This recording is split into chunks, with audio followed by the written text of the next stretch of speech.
और ये गृहस्थ सामग्रियों के साथ गृहस्थ जीवन में आप प्रवेश कर रहे हैं। इस मंडप में जितनी सामग्रियां रखी गई हैं सब गृहस्थ जीवन से संबंधित है। सभी आप लोगों को कुछ न कुछ संदेश देते हैं। सबसे पहले मंडप गाड़ा जाता है।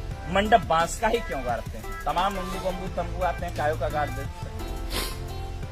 बांस की विशेषता होती है, बांस सबसे बड़ा वृक्ष माना जाता है, लंबाई में सबसे ज्यादा होता है, लेकिन जब ऊंचाई पर जाता है तो जाने के बाद क्या हो जाता है?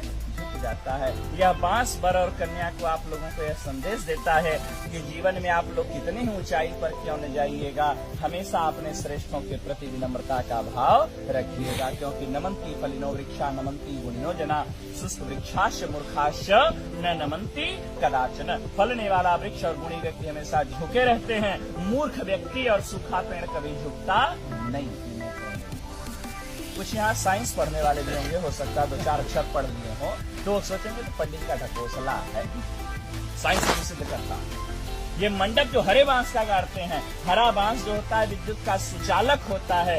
मंडप को कुश और काश से छाते हैं। कुश और काश जो होता है वो कुचालक होता है, ठीक है ना। ये सुचालक होता है, वो कुचालक होता है, ठीक है ना। वो नॉन कंडक्टर है, ठीक है ना। तो इसीलिए यदि आकाशीय विद्युत गिरे तो मंडप में बैठे हुए लोगों के ऊपर, वर कन्या के ऊपर उस विद्युत का कोई प्रभाव न हो, उसी बांस के माध्यम से वह अर्थ में समाहित हो जाए, धरती में चला जाए। इसी कारण इसीलिए हरे बांस का मंडप लगाया जाता है। भारत कृषि प्रधान देश है और कृषि कार्य बिना हल के संपादित नहीं होता, इसलिए हरीश गाड़ा जाता है।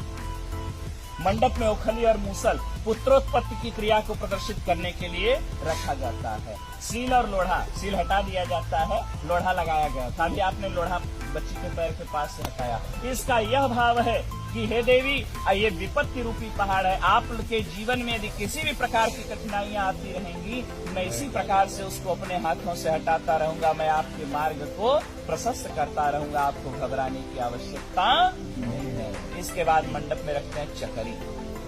चकरी कहाँ रखते हैं? चकरी के 2 पार्ट होते हैं, दोनों पार्ट अलग अलग होते हैं, लेकिन ये पार्ट जुड़ते किससे हैं? एक खूंटी से जुड़ते हैं, ठीक है ना।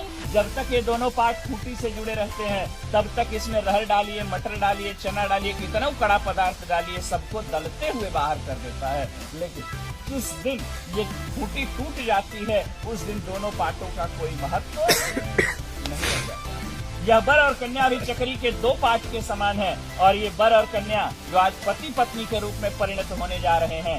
पति पत्नी का रिश्ता जो होता है एक विश्वास का रिश्ता होता है। जब तक विश्वास है तब तक पति पत्नी का जीवन बड़ा सुंदर होता है, कितना अभाव रहे, कितना प्रभाव रहे। लेकिन जिस दिन विश्वास रूपी खूंटी पति पत्नी के बीच से टूट जाती है उसी दिन से वर और कन्या अर्थात पति और पत्नी का जीवन नारकीय हो जाता है।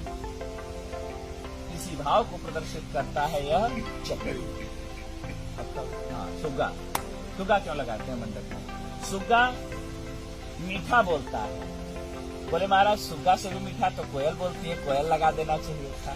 बोले तोते की दूसरी विशेषता है, तोता मिर्चा खाता है लेकिन फिर भी मीठा बोलता है। यह संदेश आप लोगों को तोता देता है कि जीवन में आप लोगों को कोई कितना ही कटु अनुभव क्यों न कराए, कोई कितना ही कड़वा आप लोगों को क्यों न बोले, आप हमेशा